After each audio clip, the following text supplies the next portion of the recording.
हमारे साथ हैं बसपा सांसद मलूक नागर। सर, एक तरफ सरकार श्वेत पत्र लाने की बात कर रही है कि जो यूपीए कालखंड का इकोनॉमिक स्टेट था उसके बारे में श्वेत पत्र लाएंगे, क्या मिसमैनेजमेंट रहा। वहीं दूसरी तरफ कांग्रेस के अध्यक्ष मल्लिकार्जुन अर्जुन खड़गे जी खुद ब्लैक पेपर ला रहे हैं एनडीए गवर्नमेंट पे। आपकी क्या पोजीशनिंग है ये white paper versus black pepper की जो पॉलिटिक्स चल रही है? हमारी है कि ब्लैक पेपर जो लेके आ रहे हैं वो असली ब्लैक है या नकली ब्लैक है, और ब्लैक पेपर में क्या क्या कमियां हैं, क्या क्या अच्छाई हैं, इसको निकालना। और जो व्हाइट पेपर लेके आ रहे हैं 10 साल का जो लेखा जोखा लेंगे 2004 से 2014 तक का, उसमें क्या क्या खामियां थी, क्या क्या खामियां थी, क्या क्या अच्छी चीजें थी, क्या क्या खराब चीजें थी, उसका करना। और 2014 से और 2024 तक क्या क्या कमियां हैं, क्या क्या अच्छा है। हमारा बिल्कुल सीधी बात है कि जो अच्छी चीजें कांग्रेस के कार्यकाल में ही उनको अप्रिशिएट करेंगे, जो कमियां रहीं उनको हम भी निकाल के एक एक करके गिनवाएंगे। और इस पिछले 10 साल में जो अच्छी चीजें थी उनको हम अप्रिशिएट करेंगे, और जो कमियां रहेंगी उनको भी एक एक करके गिनवाएंगे। मेरे हिसाब से ये बहुत ही बढ़िया काम हो रहा है। देश के सामने आएगा बिल्कुल निकल करके कि किस में कितना दम है, किसने क्या किया। आरोप प्रत्यारोप जब चलेंगे तो पिक्चर निकल के आएगी, और उसकी तस्वीर वोट के रूप में जनता की फिर जाकर के 2024 के लिए चुनाव में वोट डलेगी, और अगली सरकार किसकी बनेगी इससे तय होगा। पॉजिटिवली देख रहे हैं black pepper versus white paper की जो पॉलिटिक्स है, लेकिन आप एक न्यूट्रल स्टैंड कहीं ना कहीं ले रहे हैं। कल लखनऊ में एक बहुत बड़ी बात हो गई।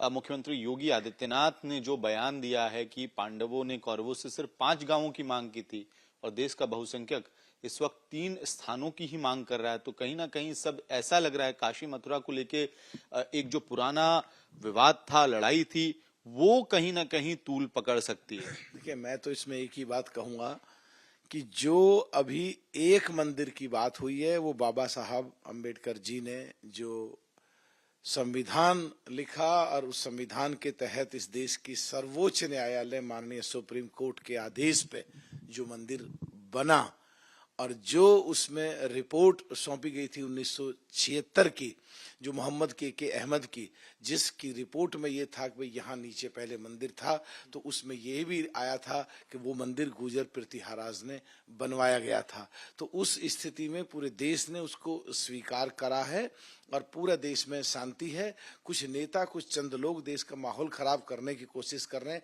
मेरे हिसाब से ये ठीक नहीं है। और बाकी जो देश के जो दूसरी चीजें की बात है, जो दूसरी मांगे कहीं उठ रही हैं, वो देश के कानून के हिसाब से मूव होनी चाहिए, और देश के कानून के हिसाब से ही मूव होंगी। तो इन तीनों स्थानों को लेकर जो भी मांगे वो कानूनी रूप से सॉल्व हो, ये स्टैंड है आपका? मेरे हिसाब से मेरा स्टैंड क्या, देश के किसी भी व्यक्ति का ये स्टैंड होना चाहिए कि देश की कोई भी व्यवस्था, कोई भी सिस्टम, कोई भी आगे मांग किसी की या कोई भी कार्रवाई, चाहे वो धार्मिक स्थानों की हो, चाहे वो किसी भी जाति और धर्म की हो, जो कानून के हिसाब से हो, कानून के हिसाब से ही होनी चाहिए। ठीक है।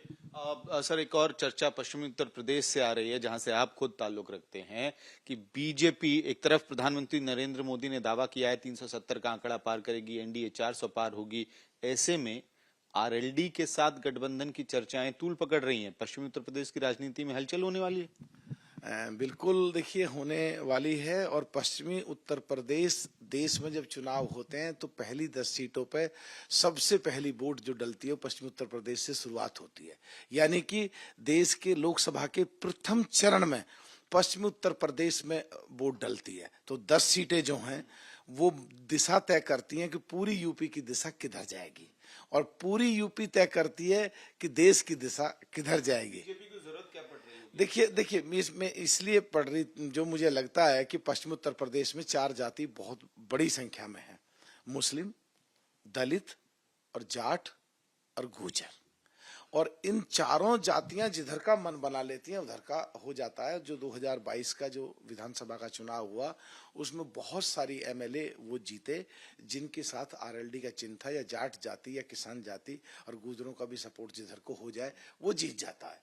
तो ऐसी स्थिति में पिछली बार भी जब लोकसभा के चुनाव हुए थे उस समय में भी, और 2022 में भी जाटलैंड की बात चली थी, उधर जाके बुंदेलखंड में गुजरलैंड की भी बात चली थी।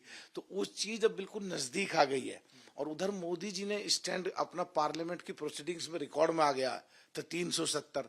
तो बीजेपी की कोशिश है किसी तरह भी कुछ भी करके कैसे उस 370 जो मोदी जी का, जो मुझे लगता है कि मोदी जी ने जो 370 का एक ऐतिहासिक अपना व्यक्तित्व रिकॉर्ड में आ गया पार्लियामेंट की प्रोसीडिंग्स में, उसके कैसे नजदीक पहुंचे या उसे कैसे टच करें।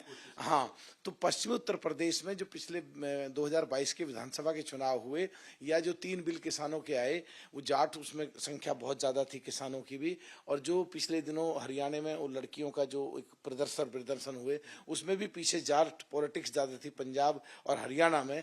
तो उसको मेरे हिसाब से साधने के लिए ये करा गया है, क्योंकि पश्चिम उत्तर प्रदेश में आज की तारीख में आरएलडी इस स्थिति में है और हम बीएसपी भी इस स्थिति में है।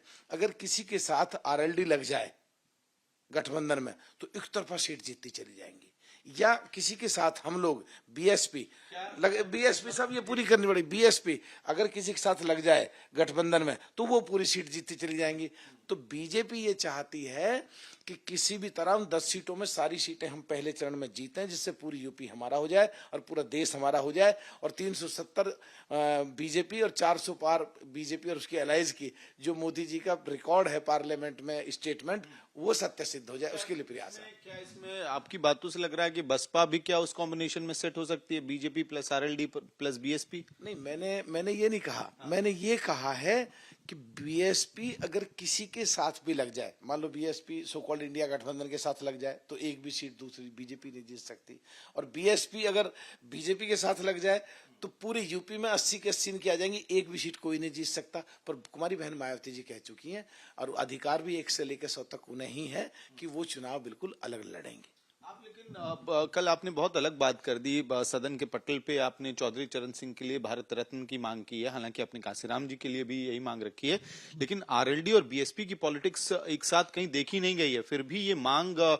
और खासतौर पे इस समय जब एनडीए में शामिल होने की चर्चाएं गर्म है, आरएलडी उधर जा सकती है, पाला बदल सकती है, उस वक्त आपने ये बयान दिया है। देखिए, पूरे देश के जो पिछड़े हैं, जो करीब 56 और 60% लोग हैं, कहीं 62%, कहीं 64%, कहीं 58%, 56% का जो औसत पूरे देश का आता है पिछड़ों में, जिनमें जाट, गुजर, यादव, पाल, सैनी, कश्यप, सुनाल, लोहार व कुमार, तमाम पिछड़ी जातियां। चौधरी चरण सिंह को वो सब लोग किसानों का देवता और किसानों का मसीहा मानते हैं।